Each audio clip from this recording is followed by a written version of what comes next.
Bem-vindos a mais uma entrevista desta série que estamos a fazer a propósito dos 10 anos do Observador e os 5 anos da Rádio Observador. E hoje temos connosco Ana Jorge. Ana Jorge é médica, foi Ministra da Saúde, atualmente é a provedora da Santa Casa da Misericórdia. Portanto, cruza experiências diferentes e é um pouco também sobre isso e sobre o cruzamento destas experiências que vamos falar hoje, até porque uma das questões que muitas vezes se levanta é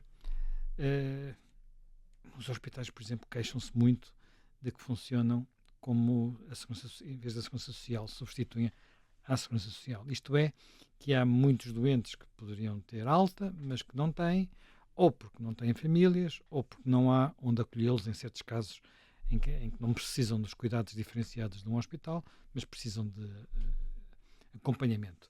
Como é que olha para esta situação? Nós somos uma sociedade envelhecida, não é? Sim, já obrigada pelo convite, é um Obrigado, gosto de nós, estar por aqui. cá. E essa é uma questão que não é nova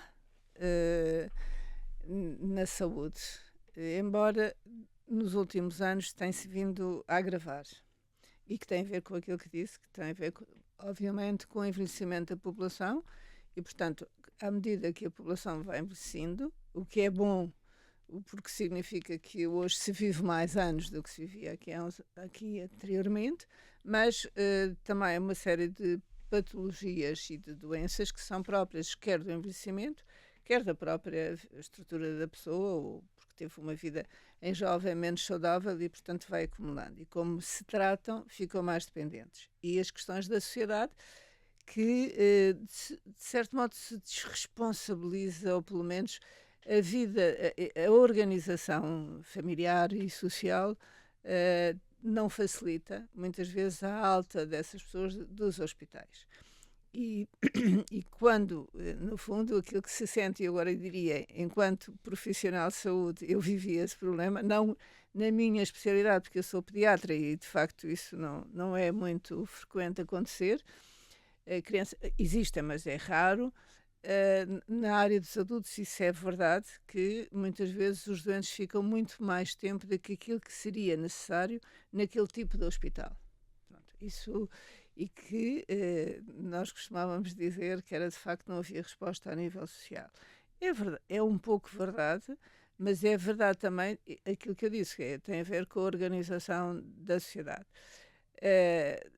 A melhor relação, ou uma melhor relação mais estreita entre a saúde e a ação social e os serviços da ação social deveria ser feita mais estreita.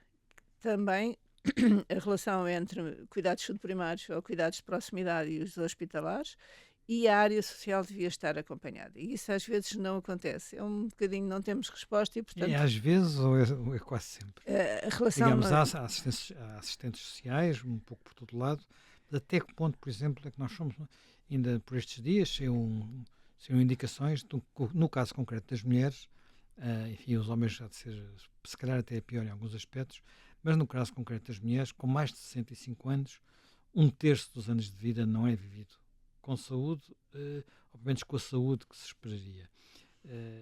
Isto, como é que se pode, quer dizer, é só o que vem de trás ou é também as circunstâncias em que as pessoas vivem? É, eu acho que são das duas coisas. Quer dizer, mas são muito do que vem. Eu diria que em termos de saúde é muito do que vem de trás. Se pensarmos que as pessoas que têm hoje 65 ou mais anos nasceram e viveram num tempo em que as condições em Portugal, quer da saúde, quer do ponto de vista social, eram muito deficitárias. Quer dizer, não só não havia serviço de saúde, nem havia vacinas, não havia A cuidados de vacina já saúde. havia. As vacinas Quer dizer, já começaram em havia, 60, nos anos começaram nos anos 60. 60, enfim, para as pessoas que têm mais de 65, se estiverem ali até aos 70, havia. Se tiverem Tiveram já mais de... vacina eu posso dizer quais foram, porque eu sei disso. Sei disso por experiência pessoal até. Havia a varíola e havia a vacina do tétano e da tuberculose. Eram as vacinas que havia. Quer dizer, só posteriormente apareceram as outras vacinas. Já no final dos anos 60, princípio de 70. Portanto, as pessoas que nasceram antes não tiveram. Não, tiveram um tipo de trabalho, inclusive as questões de higiene, as questões da sanidade, da saúde, dos aspectos sanitários, não existiam. Quer dizer, não havia redes de esgotos, não havia água potável, não havia eletricidade, não é? Portanto, isto é algo que estas pessoas que têm esta idade, os 65 ou mais, passaram ainda muito por isso. E, portanto, há aqui questões de saúde que se foram acumulando, inclusive hábitos alimentares, hábitos, os de vida saudável, não, porque as pessoas andavam mais a pé qualquer ano hoje, e, portanto, esse aspecto, não havia tantos transportes.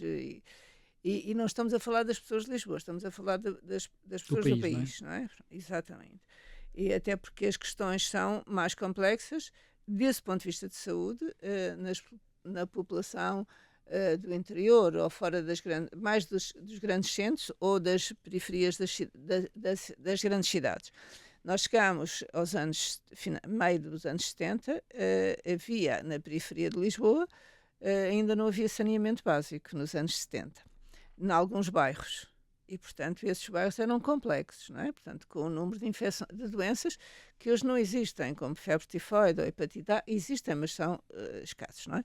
Portanto, eu acho que isso levou a que, quer pelas condições de trabalho que as pessoas viviam, piores condições de vida. Mais hipertensão, mais diabetes, talvez não, seja uma coisa mais adquirida ultimamente, mas outro tipo de doenças respiratórias, doenças cardíacas, e que isso leva a que hoje as pessoas são mais doentes. E, portanto, aquilo que era, de certo modo, um bocadinho a esperança quando penso nisto, que as pessoas, os velhos daqui a uns anos sejam mais saudáveis porque passaram uma vida, do ponto de vista geral, mais saudável. Mas há alguma evidência de que está a melhorar ou não? Não há, quer dizer, não há evidência, talvez, assim, os dados que nós temos são muitos dados comparativos com a OCDE, dos países da OCDE, e Portugal tem, de facto, uma melhor taxa de sobrevida, ou das melhores, acima dos 105 anos, mas depois tem aqueles anos pouco saudáveis. Vive-se, há uma boa esperança de vida, mas numa vida que em alguns anos é pouco saudável, não é? A vida a partir dos 65 anos é pouco saudável. Portanto, a partir da reforma, eu diria, se as reformas são aos 66 anos, têm mais 5 anos e depois as coisas decaem do ponto de vista de saúde em geral. E nas pessoas que são mais saudáveis agora, a esperança, ou melhor, é que venha a melhorar, mas ainda não há, que eu conheça, não há dados que nos apontem para isso, mas provavelmente isso pode acontecer. Também a vida social e de familiar mudou muito, portanto, já não a responsabilidade em tomar conta dos pais e dos avós ou dos tios hoje é menor, até pelas condições que muitas vezes as pessoas também não têm de fazer isso. E isso leva aos tais internamentos. É só condições ou também é hábitos? Eu acho que são hábitos, não são só condições. Quando eu digo... Vamos lá ver, as pessoas para todos os efeitos, o nível de vida não é superior melhorou, hoje, melhorou. Eu acho que melhorou muito. Melhorou muito. Portanto, se as pessoas têm melhor nível de vida, implica melhor rendimento, mas ao mesmo tempo têm menos atenção. Têm menos atenção, sentem menos responsabilidade. Há algum afastamento, muitas vezes, entre as famílias, isto é, o hábito de estar com os avós, ou dos pais com os avós e com a família alargada reduziu. Também a reconstituição das famílias também não ajuda a isso, porque às vezes tem 4 avós, 4 pais, enfim, tudo isso, estou a dizer isto de uma forma caricata, mas esta reconfiguração das famílias também não é facilitador do processo. E há, de facto, um afastamento, quer dizer, as pessoas tendem a não estar, ou porque se afastaram, e não tem a ver só com o afastamento geográfico ou físico, tem mesmo afastamento de não manter as ligações. E quando não se mantém, depois isto vai-se perpetuando e vai-se transmitindo aos jovens, não é? Portanto, há o afastamento maior. Essa é uma das razões. E, portanto, acham que, de certo modo, é como o Estado tivesse a responsabilidade de tomar conta de tudo. E, de facto, isso não é verdade. Cada um de nós tem essa responsabilidade, no meu entender. No caso concreto, por exemplo, está atualmente à frente da Santa Casa. A Santa Casa cruza um bocadinho essas valências, não direi praticamente todas, até mais algumas que nós não estamos a falar, designadamente, na infância. Ao cruzar essas valências e ao ter como foco a cidade de Lisboa, a grande Lisboa, onde há uma população até mais envelhecida e onde há grandes diferenças de na condição social dos habitantes, não é? Portanto, as pessoas têm a ideia que Lisboa é uma cidade de ricos, não é? Não é? Portanto, como é que as prioridades da Santa Casa, por exemplo, neste quadro? Sim, nós temos a responsabilidade de acolher, não é, as pessoas e substituímos, de certa maneira, a segurança social para a cidade de Lisboa. E o que eu costumo dizer é que as pessoas da cidade, de certo modo, têm algum privilégio pelo facto de ser a Santa Casa que se responsabiliza por essa área. Tem havido e tem capacidade, ou tem tentado, procurar respostas para os mais velhos, quer em áreas de apoio domiciliário, social e também de saúde, de apoio em centros de dia, e em residências, em lares, no fundo, os clássicos lares, que são ou da Santa Casa ou que a Santa Casa disponibiliza, porque não tem capacidade para tantos, não é? Portanto, esta é em termos deste. Além disso, tem o apoio social distribuído pela cidade de Lisboa, nas áreas de atendimento, e muitas vezes de apoio financeiro direto às pessoas para algumas dificuldades, como sejam pagar a água ou a luz, em alguns... Acontece muito? Acontece frequentemente. E o apoio domiciliário, que peso tem hoje? Com pessoas, há tantos idosos a viver sozinhos, tantas... Assim, nós temos a identificação de alguns que são identificados e, portanto, fazemos apoio social 7 dias por semana e alimentar e também de higiene, de roupas e de tratamento da casa. Esse é um. Temos depois o projeto Radar, que permite identificar e acompanhar um grande número de idosos sozinhos em casa, principalmente na parte velha da cidade, que são as mais dificuldades, para que as pessoas não conseguem, muitas delas, sair sem ajuda, porque não têm elevador, são casas muito antigas. E isso é uma parte substantiva de apoio a essas pessoas. Agora, eu acho é que na parte anterior e da parte do apoio social, nós temos, e tem a ver com a conversa há bocadinho, temos que mudar muito, tentar mudar o paradigma deste apoio social. Não é, ele é importante, tem que se manter na medida das necessidades supletivas e de apoio, mas tem que se trabalhar muito, e aí o papel dos assistentes sociais são importantes para conseguir trabalhar com as pessoas, com as famílias, de maneira a empoderar as pessoas para o caminho da sua autonomia. E isso é um papel do assistente social, que não é só dar em bem material, mas o acompanhamento. Isto é difícil de fazer. E muitas vezes há queixas, nomeadamente porque há em determinadas zonas, e obviamente que estamos principalmente em zonas dos bairros e dos bairros mais difíceis do ponto de vista social da cidade, e portanto há algum conflito às vezes, inclusive porque algumas pessoas acham que têm direito a tudo, não é? E portanto esse conflito com quem está no atendimento existe, mas temos que ter capacidade de fazer uma análise séria sobre estas necessidades, estar disponíveis e ter capacidade de lhes responder, mas também oferecer outro tipo de acompanhamento para mudarmos o paradigma de sermos menos assistencialistas, mas mais caminho da capacitação das pessoas, do empoderamento, de mudar de vida, de apoios e de oferecer alternativas, que esse é um trabalho que é um desafio neste momento grande. Mas olhando precisamente para Lisboa, enfim, no país nós sabemos a habitação pública é só 2% do total da habitação, mas em Lisboa é mais de 10%. E são sobretudo bairros sociais, bairros pobres, ou bairros de gente pobre, digamos assim. Não quero chamar bairros pobres. Como é que nesses bairros, enfim, é um observatório particular, como é que nessas zonas tem havido evolução nos últimos tempos, designadamente na chegada de novas populações que vêm de outros países com outras culturas?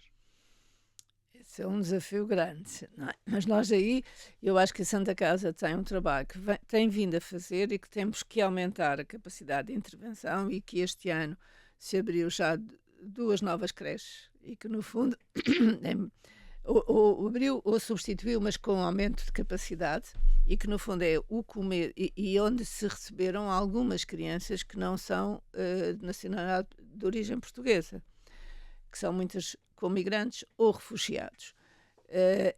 E aí são as creches que têm que ter um trabalho comunitário, não só com as crianças inteiras, mas com as famílias das crianças. Não se consegue trabalhar nessa área sem ter uma intervenção nas famílias que é fundamental para poder chegar ao bairro, não é?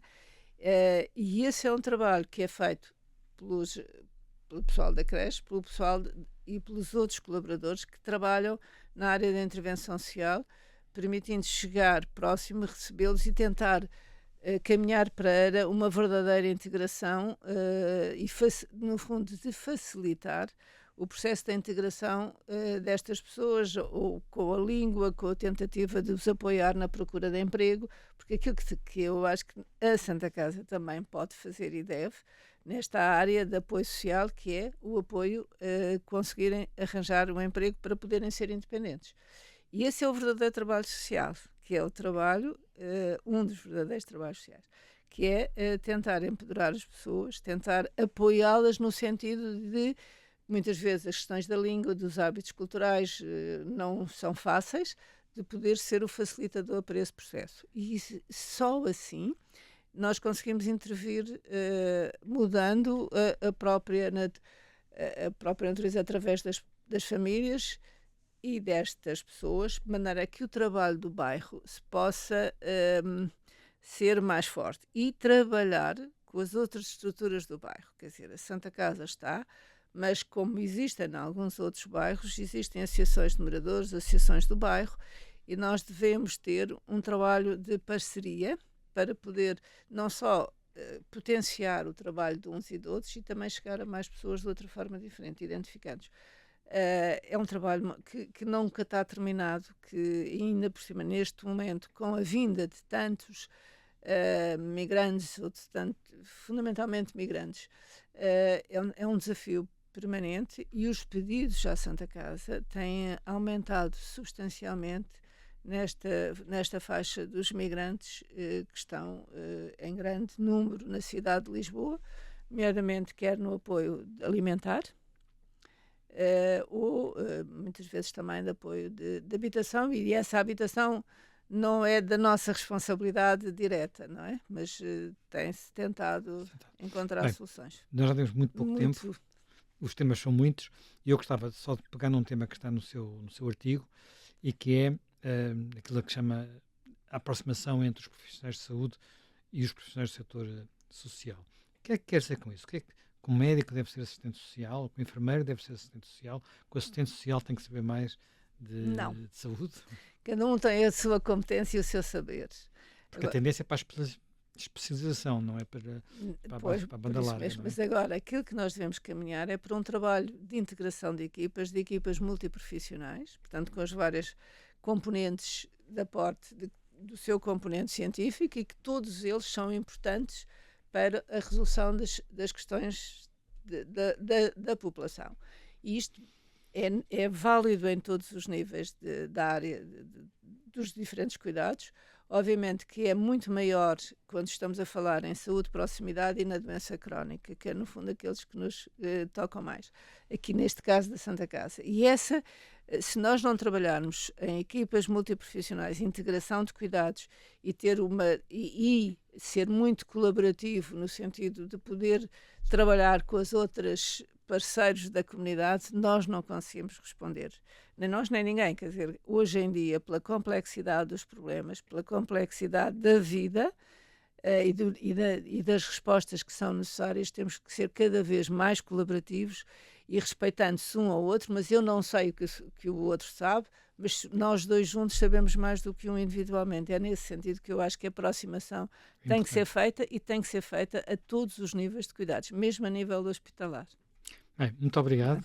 Temas que dariam mais conversas, mas pelo menos introduzimos aqui alguns temas novos.